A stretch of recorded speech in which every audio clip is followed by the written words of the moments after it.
Je frappe ma balle. La balle quitte.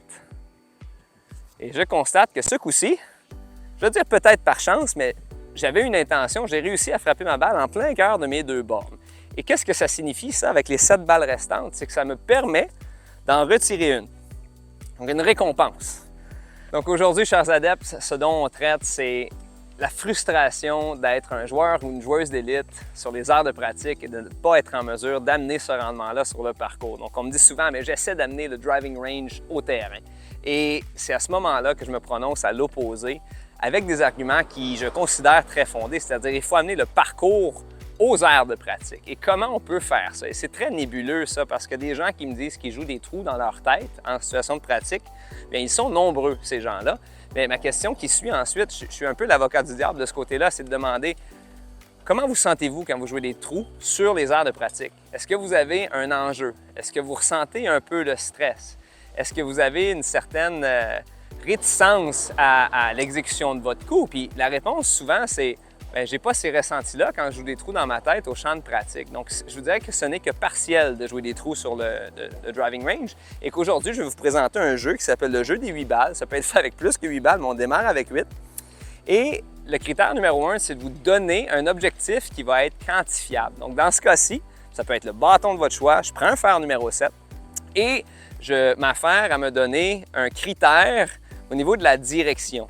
Donc, on va prendre une borne qui est à droite, une borne qui est à gauche, puis je vous dirais qu'avec un fer numéro 7, de façon raisonnable, et je vous invite à consulter des statistiques sur Internet de ce que les joueurs d'élite sont en mesure de produire comme justesse directionnelle, et de prendre quelque chose qui est réalisable pour vous, mais qui vous donne quand même un brin de défi. On ne veut pas que ça soit monotone.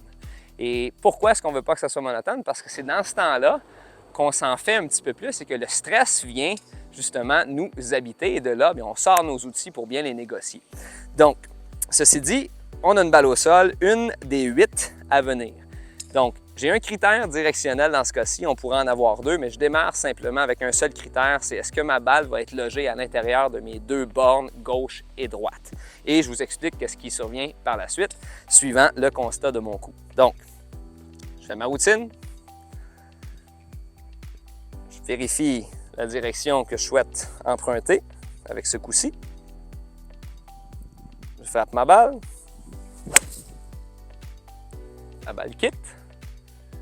Et je constate que ce coup-ci, je veux dire peut-être par chance, mais j'avais une intention, j'ai réussi à frapper ma balle en plein cœur de mes 2 bornes.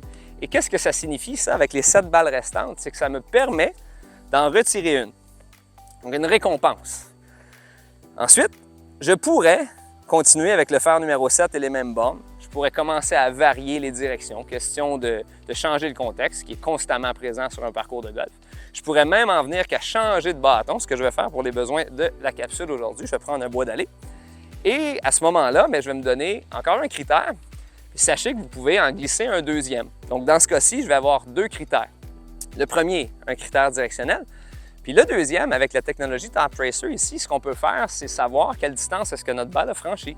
Donc moi, j'aimerais, avec un bois numéro 3, franchir une distance minimale par la voie des airs, sans prétention, j'ai plein de défauts dans mon jeu, mais au moins de 255 verges. Donc 2 critères, directionnel et de distance. Et là, je m'impose ça. Si je ne respecte pas le critère directionnel, la distance est vaine, elle ne sert à rien.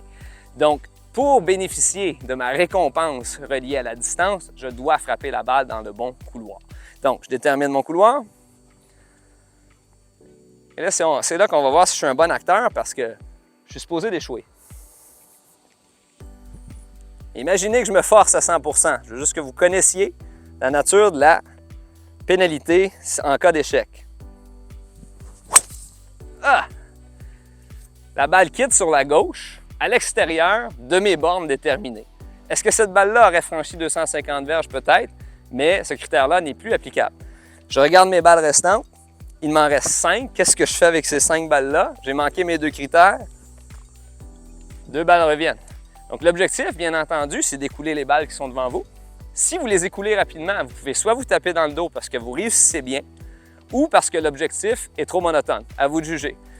Si le tas de balles augmente, mais à ce moment-là, peut-être que vous avez besoin d'un peu plus de travail technique, de là un coup de fil à votre enseignant, ou que votre objectif est un petit peu plus difficile ou peut-être trop pour le seuil acceptable pour votre niveau de jeu. C'est pour ça qu'Internet est une source fiable pour voir est-ce que mes attentes sont trop élevées. Donc, le jeu des 8 balles, c'est un jeu qui va vous engager à frapper moins de balles à la minute, de prendre en considération le contexte qui est devant vous et surtout de vous responsabiliser. Comme ça, quand vous arrivez sur le parcours, vous serez non seulement réchauffé physiquement, mais mentalement, vous allez être beaucoup plus prêt à négocier les exigences que vous lance le parcours. Donc, voici un petit jeu intéressant et on en a une multitude. C'est un premier d'une capsule justement de travail aléatoire qui va vous aider réellement à baisser votre pointage sur le terrain.